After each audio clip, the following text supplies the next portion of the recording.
திருச்சிற்றம்பலம். இன்னைக்கு நம்ம அப்பூதியடிகள் நாயனருடைய வரலாறை பற்றி தெரிஞ்சுக்கலாமா? திங்களூர் அப்படின்ற ஒரு ஊரில் அந்தணர் குலத்தில் அப்பூதியடிகள் பிறந்தார். சிவபக்தரான இவருக்கு திருநாவுக்கரசர் நாயனாரை பற்றி தெரிஞ்ச உடனே திருநாவுக்கரசரை பார்க்காமலேயே மானசீக குருவாக திருநாவுக்கரசரை ஏற்றுக்கிட்டு திருநாவுக்கரசர் பேர்லேயே எல்லா நல்ல காரியங்களும் செய்கிறாரு. தண்ணீர் பந்தல் வச்சிருக்கிறது, அரைச்சாலை அமைக்கிறது, அது மாதிரி நிறைய நல்ல காரியங்களை செஞ்சிட்டு இருந்தாரா. அந்த சமயத்தில் திருநாவுக்கரசர் தல யாத்திரை வரும்போது திருப்பழனம் வழியாக திங்களூருக்கு வந்தார். அவர் வந்து பார்த்தா அந்த ஊரில் நல்ல நல்ல காரியங்கள் அவர் பேர்லேயே நடந்துட்டுருக்குது. யாருக்கா ஒன்றும் புரியல. யாருப்பா நம்ம பேரில் இது மாதிரி நல்ல நல்ல காரியங்கள்லாம் செய்கிறா, அவங்கள நம்ம பார்க்கணும் அப்படின்னு நினச்சி அந்த தண்ணீர் பந்தல் இருக்கிற இடத்துக்கு போனாரா. அப்போ அங்கே இருக்கிறவங்க கிட்டலாம், யாருங்க இது மாதிரி திருநாவுக்கரசு அப்படின்ற பேரில் இது மாதிரி செயலாம் செஞ்சிட்ருக்காங்க அப்படின்னு கேட்டாரா. அங்கே இருந்தவங்க, இந்த ஊரில் அப்பூதியடிகள்னு ஒரு அந்தணர் இருக்காங்க, அவர் எந்த நல்ல காரியம் செஞ்சாலும் திருநாவுக்கரசுன்ற பேரில் தான் செய்வார். அது மட்டும் இல்லை, அவருக்கு எத்தனை குழந்தை பிறந்தாலும் திருநாவுக்கரசுன்னு தான் பேரே வைப்பார். அது கூட பரவாயில்ல, அவங்க வீட்டில் ஆடு மாடு இருக்குல்ல, அதுக்கும் திருநாவுக்கரசு பேர் தான். அவங்க வீட்டில் இருக்கிற அளவுகோலுக்கு கூட திருநாவுக்கரசு பேர் தான் வைப்பார். அவருக்கு திருநாவுக்கரசுன்ற பேரை தவிர வேறு எதுவுமே தெரியாது. அந்த அளவுக்கு திருநாவுக்கரசு ஐயா மேலே அவ்வளோ பக்தி வச்சுருக்காரு அப்படின்னு அங்கேருந்து அவங்க சொன்ன உடனே திருநாவுக்கரசு நாயனார், அப்போ அவரை நான் பார்க்கணும், அவர் எங்கே இருக்கார் அப்படின்னு கேட்டதும், அவர் இவ்வளோ நேரம் இங்கே தான் இருந்தார், இப்போ தான் அவங்க வீட்டுக்கு போயிருக்காரு. அவங்க வீடு கூட தூரம் இல்லை, தோ பாருங்க தெரியுது, அந்த வீடு தான் அவங்க வீடு. இப்போ நீங்கள் அவங்க வீட்டுக்கு போனீங்கன்னா அவரை நீங்கள் பார்க்கலாம் அப்படின்னு அவங்க சொன்னதும் திருநாவுக்கரசரும் அப்பூதியடிகள் நாயனார் வீட்டுக்கு போய் வெளியில் நின்றுட்டுருக்காரு. அப்பூதியடிகள் அவரை பார்த்துட்டு, யாரோ சிவனடியார் வந்திருக்காங்க போல இருக்குன்னு சொல்லிட்டு போய் வாங்க வாங்க அப்படின்னு வரவேற்கிறாங்க. அதுக்கு திருநாவுக்கரசரும், இல்லை எனக்கு ஒரு சந்தேகம், அதை கேட்டு தெரிஞ்சுட்டு போகலான்னு தான் வந்தேன் அப்படிங்கிறாங்களா.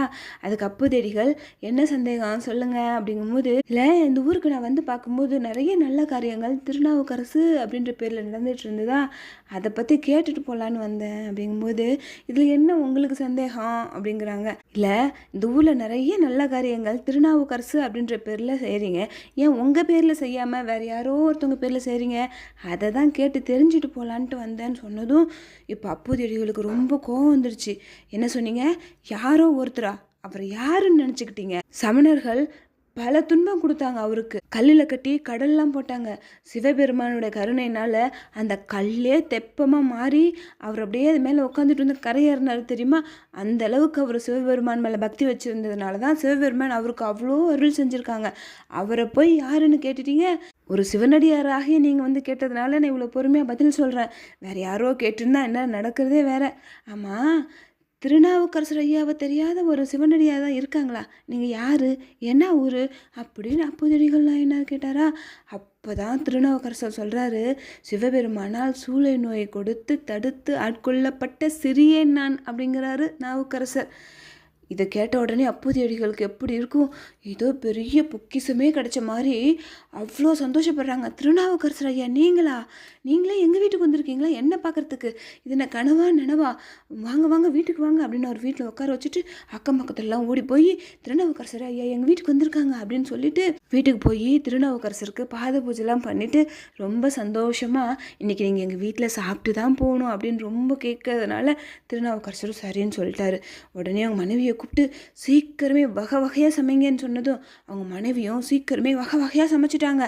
திருநாவுக்கரசர் சாப்பிட்றதுக்காக அவங்க மூத்த பையனை கூப்பிட்டு, நீ போய் சீக்கிரம் தோட்டத்தில் இலை அறுத்துட்டு வா, திருநாவுக்கரசர் ஐயா சாப்பிட்ணும், தாமதிக்காமல் சீக்கிரம் வா அப்படின்னு சொல்லி அனுப்புகிறாங்க அப்பூதியடிகளோட மனைவி. தோட்டத்துக்கு போய் நல்லா குருத்து இலையாக பார்த்து அப்பூதியடிகளோட பையன் இலை இருக்கும்போது அந்த வாழை இலையில இருந்த ஒரு பாம்பு அந்த பையனை அப்படியே கொத்திடுது. இதை பார்த்த அந்த பையன், ஐயோ நம்ம சீக்கிரம் போய் கொடுக்கணும், நமக்கு இன்னும் ஆகிட்டா ஐயா சாப்பிட்றதுக்கு லேட் ஆகிடுன்னு சொல்லிட்டு இலையை எடுத்துகிட்டு வேக வேகமாக ஓடியாந்து அவங்க அம்மாட்ட கொடுத்துட்டு அப்படியே மயங்கி வீந்து செத்து போயிடுறான். சீக்கிரம் கொடுக்கணுன்ற எண்ணத்தில் ஒடியாந்ததுனால விஷமும் சீக்கிரம் தலைக்கேறிடுச்சு. அப்புறம் அவன் இறந்தே போயிட்டான். அப்பூதியடிகளுடைய மனைவி அவங்க பையனை பார்க்கும்போது உடம்பெல்லாம் நீல கலராகிடுச்சு, கையில் பாம்பு கடிச்ச மாதிரி இருக்குது. இதை பார்த்த உடனே சரி நம்ம பையன் பாம்பு கடிச்சு இறந்துட்டான் போல இருக்குது, நம்ம அவரை கூப்பிட்டு சொல்லணும்னு சொல்லிட்டு அப்பூதியடிகளை கூப்பிட்டு சொல்கிறாங்க, அப்பூதியடிகள் இன்னைக்கு திருநாவுக்கரசர் ஐயா நம்ம வீட்டுக்கு வந்திருக்காங்க, அவர் சாப்பிட்டு தான் போகணும், அதனால் நம்ம பையன் இறந்த மாதிரியே காட்டிக்கக்கூடாது, இவனை ஒரு பாயில் சுருட்டி வீட்டில் ஒரு இடத்துல படுக்க வச்சுருவோம், ஐயா சாப்பிட்டு போகட்டும், அதுக்கப்புறம் ஆவர வேலையை பார்த்துக்கலாம், பையன் இறந்துட்டான்னு அது வரைக்கும் வெளியவே தெரியக்கூடாதுன்னு சொல்கிறாரு. அவங்க மனைவியும் அவங்க பையனை ஒரு பாயில் போட்டு சுருட்டி வீட்டில் ஒரு இடத்துல அப்படியே படுக்க வச்சுருக்காங்க. இப்போ அப்பூதியடிகள் திருநாவுக்கரசர் நாயனார்கிட்ட போய், ஐயா சாப்பாடெல்லாம் ரெடி ஆயிடுச்சு, சாப்பிட்லாங்க ஐயா அப்படின்னு சொல்லும்போது திருநாவுக்கரசர் நாயனார் சாப்பிட்றதுக்காக கை கால்லாம் கழுவிட்டு நெத்தி நிறையா திருநீர் இட்டுக்கிட்டு அங்கே இருக்கிறவங்களையும் கூப்பிட்றாங்க, எல்லோரும் வாங்க, உங்களுக்கு நான் திருநீர் தரேன், எல்லோரும் இட்டுக்குங்க அப்படின்னு. அப்போ எல்லோரும் திருநீர் வாங்கிட்டாங்க.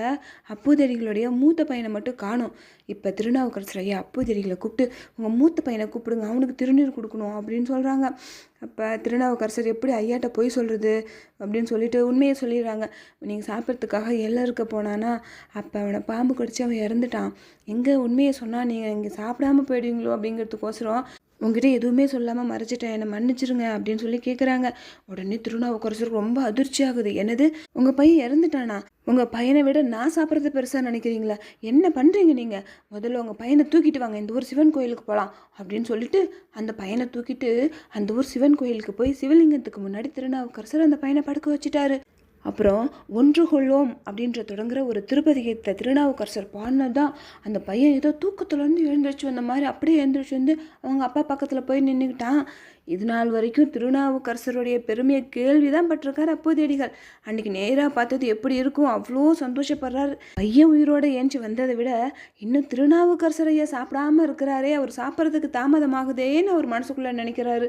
அப்புறம் போய் திருநாவுக்கரசர்கிட்ட, ஐயா இன்னும் நீங்கள் சாப்பிட்லையே, சாப்பிட்றதுக்கு ரொம்ப தாமதமாகுதே அப்படின்னு சொல்லி கேட்கும்பொழுது திருநாவுக்கரசர், சரி வாங்க எல்லாரும் போய் வீட்டில் சாப்பிட்லாம் அப்படின்னு சொல்லிட்டு எல்லாரும் அப்பூதியடிகள் வீட்டுக்கு வந்துட்டாங்க. திருநாவுக்கரசர் எல்லாத்தையும் கூப்பிட்டு திருநீர் கொடுத்துட்டு அப்பூதியடிகளையும் அவங்க பசங்களையும் தன்னோட சாப்பிட்றதுக்கு கூப்பிடுறாரு. அதனால அப்பூதியடிகளும் அவங்க பசங்களும் திருநாவுக்கரசரோட ஒன்னா சாப்பிட்றாங்க. அப்பூதியடிகள் திருநாவுக்கரசர் விட்டு பெரிய மனசே இல்லாதனால திருநாவுக்கரசர்கிட்ட, ஐயா கொஞ்ச நாள் எங்கள் வீட்டில் தங்கிட்டு போங்க அப்படின்னு ரொம்ப கேட்டுக்கிட்டதுனால திருநாவுக்கரசரும் அப்பூதியடிகள் வீட்லேயே கொஞ்ச நாள் தங்கி இருந்தார். அப்புறம் அவர் தலையாத்திரை போகணும்ல, அதனால் அவர் கிளம்புறாரு. அப்பூதியடிகளும் கூடவே வராங்க. ஆனால் திருநாவுக்கரசர், வேணாம், நீங்கள் இங்கேருந்து நீங்கள் செய்கிற நல்ல காரியங்களை செஞ்சிட்ருங்க அப்படின்னு சொல்லிட்டு திருநாவுக்கரசர் திருப்புவனம் போகிறாங்க. திருப்புவனம் வரைக்குமாவது நான் வரேன் அப்படின்னு சொல்லிட்டு அப்பூதியடிகள் திருப்புவனம் வரைக்கும் கூட போகிறாங்க. திருநாவுக்கரசர் திருப்புவனம் போய் அங்கே சிவபெருமானை வணங்கும் போது சொன் மாலைன்று தொடங்குற ஒரு திருப்பதிகத்தை பாடுறாரு. அந்த திருப்பதிகத்தோட திருக்கடை காப்பில் அப்பூதியடிகளுடைய திருத்தொண்டையும் சிறப்பிச்சு பாடினார். திருநாவுக்கரசர் திருப்புவனத்துலேருந்து கிளம்பின உடனே அப்பூதியடிகளும் அங்கேருந்து கிளம்பி திங்களூருக்கு வந்து திருநாவுக்கரசரே நினச்சிக்கிட்டு அவர் செய்கிற அறச்செயல்களை எல்லாம் சிறப்பாக செஞ்சுட்டு இருந்ததுனால அவரோட வாழ்வின் கடைசியாக தை மாதம் சதய நட்சத்திரத்தன்னைக்கு சிவபெருமானுடைய திருவடி நாள் அடைஞ்சிட்டார். தை மாதம் சதய நட்சத்திரத்தன்னைக்கு தான் அப்பூதியடிகள் நாயனாருடைய குரு பூஜை. அப்பூதியடிகள் நாயனார் வரலாறுலேருந்து என்ன தெரிஞ்சுக்கிறோம் அப்படின்னா, குருவருள் இருந்தால் தான் திருவுருள் கிடைக்கும்னு சொல்கிறாங்க. ஆனால் நம்ம குரு கிடைக்கலன்னா அதை பற்றி கவலைப்படாமல் சிவபெருமானே எப்போ மனசில் நினச்சிக்கிட்டு நமக்கு ஒரு நல்ல குரு கிடைக்கணும் அப்படின்னு சொல்லிட்டு மானசீகமாக நம்ம எப்போவும் இறைவனை வணங்கிட்டு அப்படி நல்ல நல்ல காரியங்கள்லாம் செஞ்சுட்டே இருந்தோம் அப்படின்னா நமக்கான குரு நம்மளை தேடி வருவார். ஏன்னா திருநாவுக்கரசரை பற்றி கேள்விப்பட்டிருக்கிறாரு அப்பூதியடிகள், ஆனால் நேரில் பார்த்ததே இல்லை. ஆனால் அவரையே குருவாக மனசில் நினச்சிக்கிட்டு நல்ல நல்ல காரியங்கள்லாம் அவரோட பேர்லேயே செஞ்சுக்கிட்டு இருந்ததுனால சிவபெருமான் அப்பூதியடிகளை தேடி திருநாவுக்கரசரை போக வச்சாரு. அப்பூதியடிகளுக்கு முக்தி கொடுத்து அவர்கிட்ட கூப்பிட்டுக்கிட்டாரு. நாமளும் எப்போவுமே சிவபெருமானை நினச்சிக்கிட்டு நம்மளாலான உதவியை மற்றவங்களுக்கு செஞ்சிட்டு இருந்தோன்னா கண்டிப்பாக சிவபெருமான் நம்மளையும் தடுத்தாட்கொள்வார். நம்மளால் உதவி செய்ய முடியலன்னா கூட மற்றவங்களுக்கு உபத்திரம் செய்யாமல் கெடுதல் செய்யாமல் இருந்தாவே போதும். சிவபெருமானுக்கு நம்மளை ரொம்ப பிடிக்கும். ஒரு நம்பி அப்பூதி அடியார்க்கும் அடியேன். திருச்சிற்றம்பலம்.